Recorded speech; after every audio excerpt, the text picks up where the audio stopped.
The Max Rebo Band. I've been a fan of the band since I was a kid. I just loved their weird alien designs and the fact that they were singing a little musical number there in Jabba's palace. But of course, I have a strong preference for the original non-CG versions before they added a lot of, in my opinion, unnecessary extra characters to the mix. That's why I was so excited a few months ago when I saw on cgtrader.com that someone was selling 3D models for the original band. So I got in touch with the creator of these files and asked if he would be willing to supply me with the files so that I could print them on the channel, and he kindly agreed. And I've been struggling since then to figure out exactly what the best thing to do with these is. It seems that the models themselves were created with Hasbro's Black Series in mind so that they would be on a 6-inch scale, and my original plan had been to print them at that scale so I could display them with my Black Series figures, but Elegoo recently sent me one of their Saturn resin 3D printers, and yes, they did customize it to be a Mighty Jabba's Collection special edition, which I thought was pretty awesome. I am going to be making a review of this a bit later, but for the moment, let me just say that this is quite a bit larger than any of the other resin printers I have, and that opens up some doors to me in terms of how big I can print these things. While I do love my Black Series figures, the 1/6 scale Jabba's Palace setups from Sideshow Collectibles that they released in 2007 for this version, and in 2019 for this one, are definitely my favorites. And I thought it would be really awesome if I could print a Max Rebo Band that would fit in with these. By the way, I remember rumblings of the imminent release of a Max Rebo Band set back as far as January 2010. Sideshow themselves actually responded to a fan question saying essentially that they were already designed and practically ready to go, but they never actually came out, and who knows if they ever will at this point. So I knew the plan was to make them in 1/6 scale, but exactly how big is that?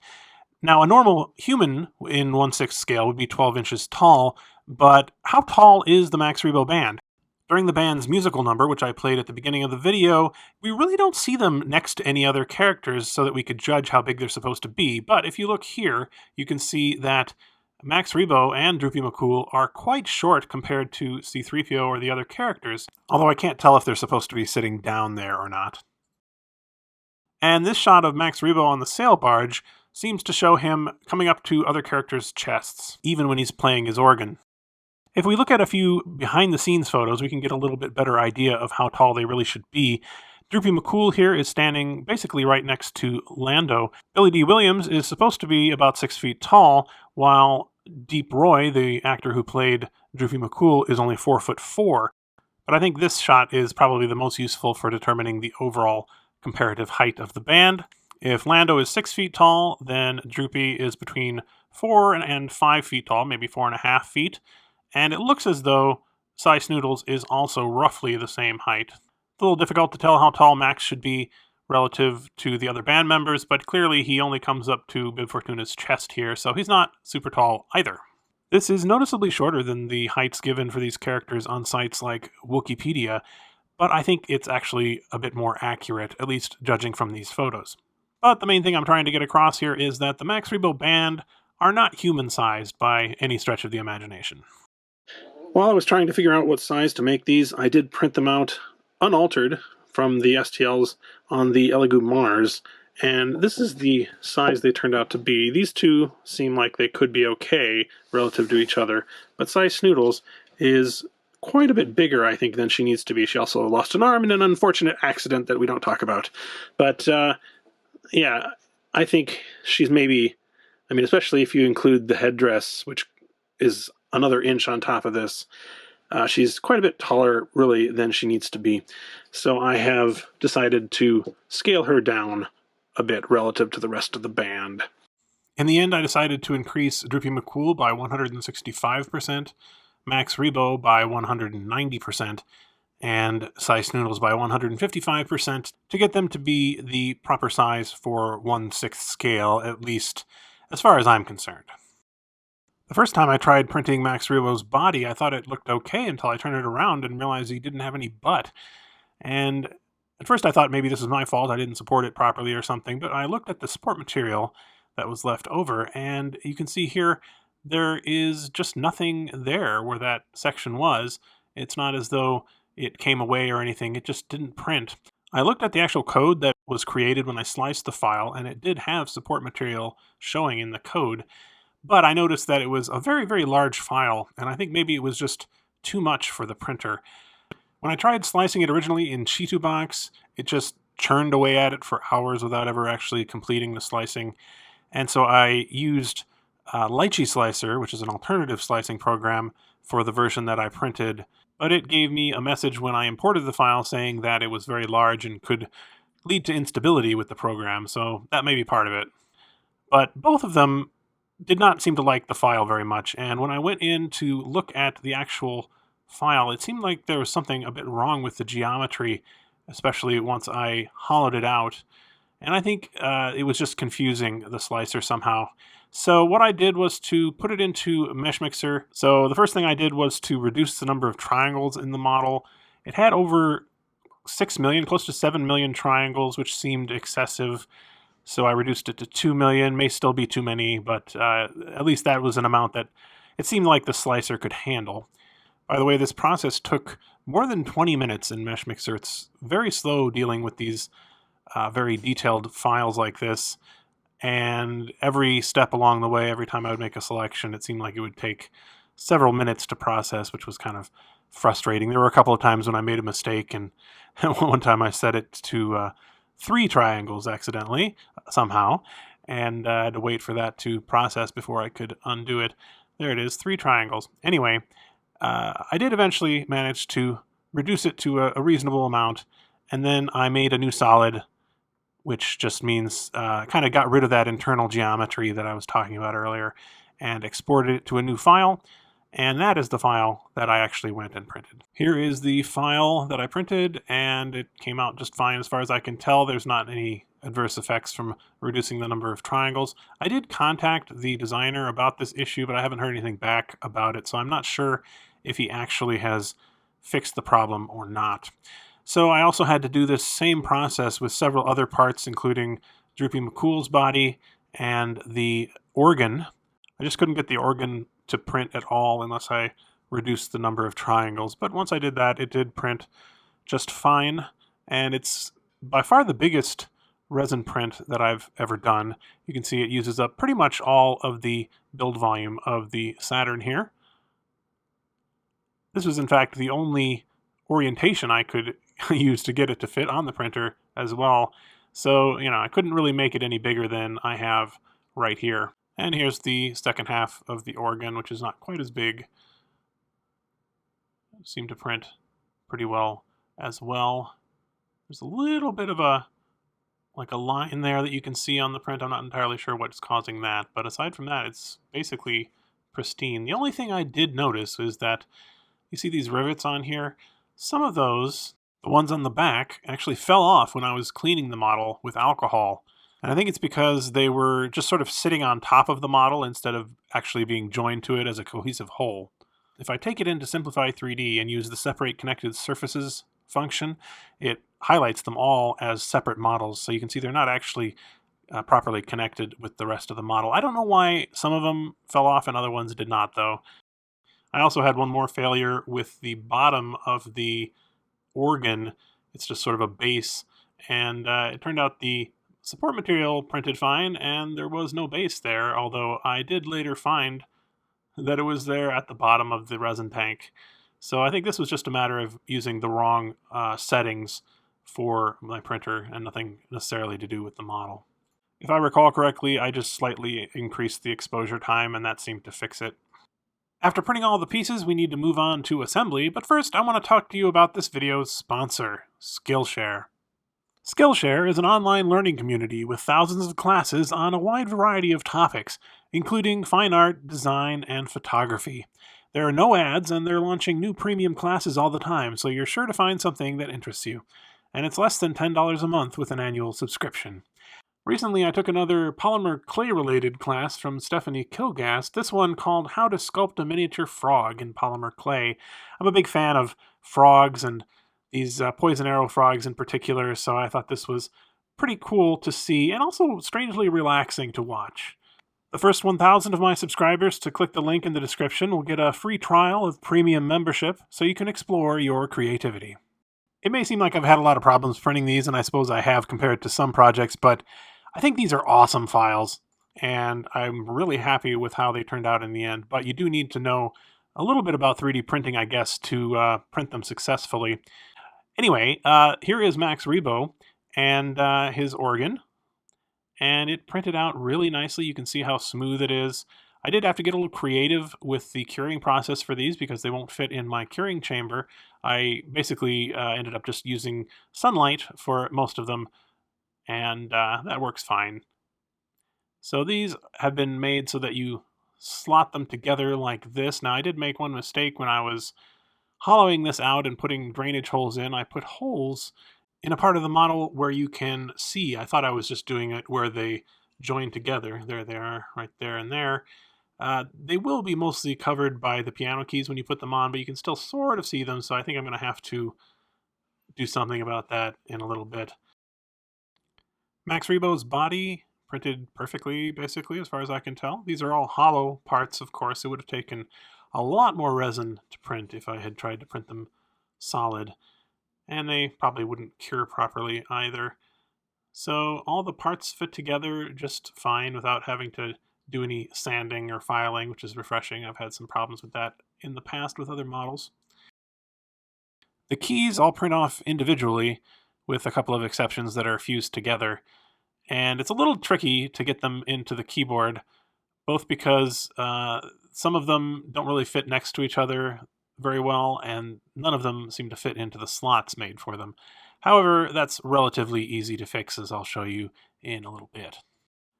There's another part which I haven't mentioned up until now, and that's this padding that comes in two pieces. You're kind of apparently supposed to attach it to the organ up here and then have Max be sandwiched between them, but I couldn't get them to fit properly no matter what I did. And in the end, it just seemed like it was going to be too much trouble to actually use, so I decided not to include this. Later on, the designer did post a version of Max Rebo that basically just has his upper half attached to the piano, so you can use that if you don't necessarily want to have him as a separate figure, but I kind of like having him removable if you really want to, so I'm just going to have him stand in the organ without that padding. Assembling him is quite simple. You just super glue him together with the pegs going into the holes. The pegs don't necessarily fit entirely flush. There's a little bit of a gap there, which we're going to have to fill with a little bit of putty later on, but honestly, you could just leave it like this and it would look perfectly fine. The keyboard is a little bit trickier. As I said, these keys don't want to quite fit into the slots that were made for them, so what I'm going to do is just use some sandpaper and just file off the square edges enough that they can fit in there. Doesn't really have to be that precise, just enough to be able to go down about a millimeter inside, and then you can glue them in and they should stay there just fine. Here's one of the fused ones I mentioned, but the procedure is basically the same. You just have to file down the square edges. Here we have all the keys test fitted. I don't think this is the exact order that the keys are supposed to go in, and a few of them are slightly wonky, but I think that was kind of true of the original prop as well, so I'm not going to sweat it too much. But I would definitely try a test fit like this before starting to glue them in, because you might find that some of them don't want to fit in certain positions. To glue it together, I just used my Bob Smith Industries Instacure super glue. At first I had intended to glue the two halves of the organ together and fill the gaps with putty and everything, but I think actually maybe it's supposed to be like this even on the prop itself, or at least you can tell yourself that. And in any case, you can't see it from the front anyway. By the way, I should probably mention that this model for the organ is missing a part that's on the actual prop. It's kind of a horn that goes on the side. That might be a nice addition if the designer wants to add that at some point. And here we have the organ and Max to go inside it, all ready for painting. And it's really quite impressive at this size, I'll have to say. So here we have Cy Snoodle's parts, and she's quite a bit more involved than Max Rebo, although of course she doesn't have the organ. Her body I printed hollow, but everything else is small or thin enough that I just printed it solid.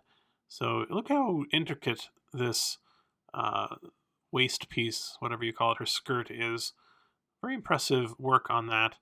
The microphone stand here did end up kind of warping a little bit, although I don't think it's that big of a deal.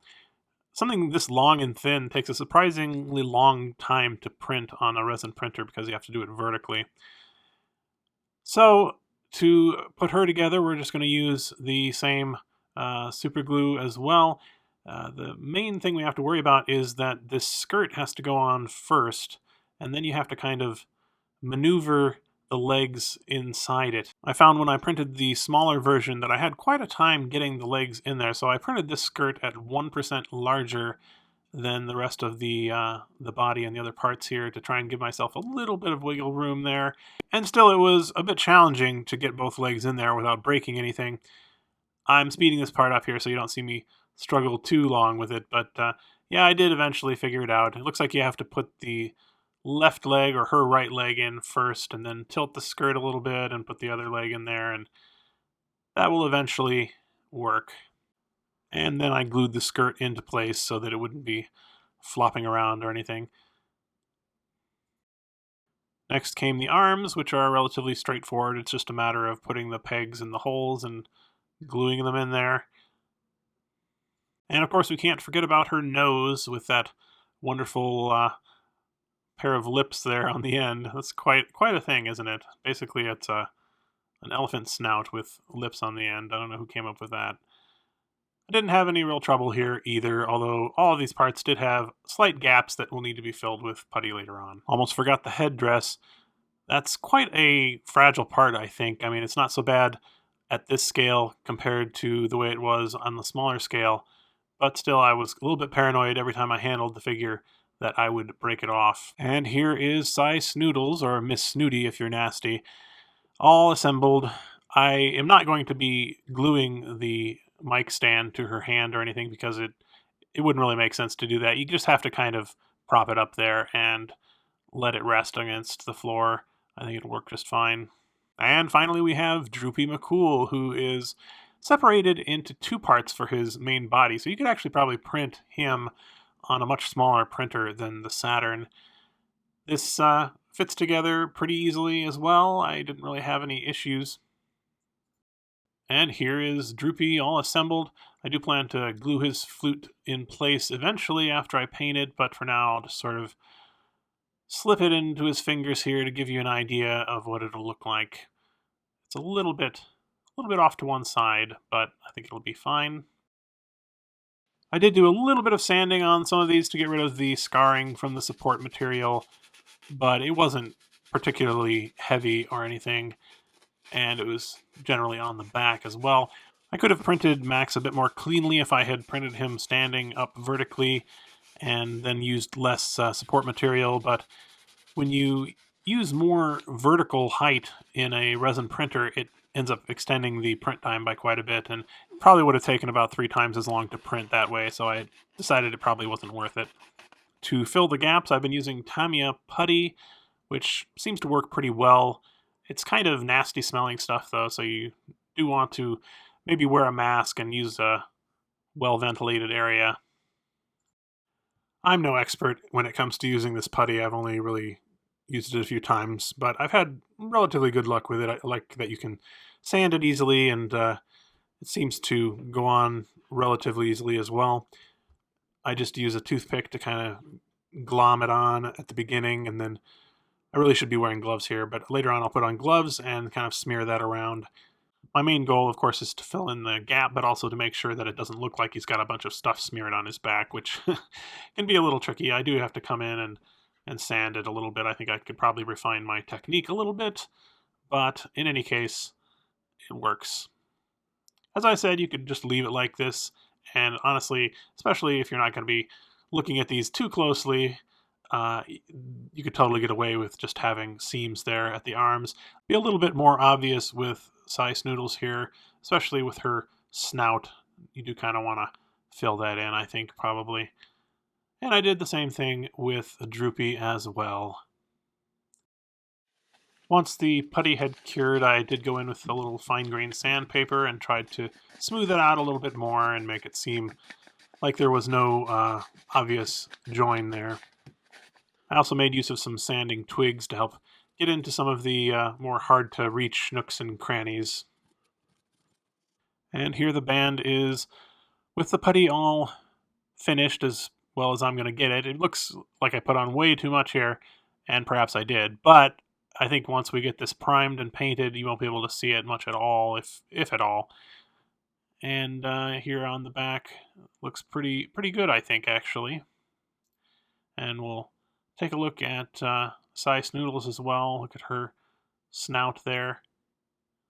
I don't think you're going to be able to see that join there, especially because it's already got some segments there that are naturally occurring. So I'm relatively pleased with how this turned out. But we still have one more thing to take care of, and that's these holes that I made.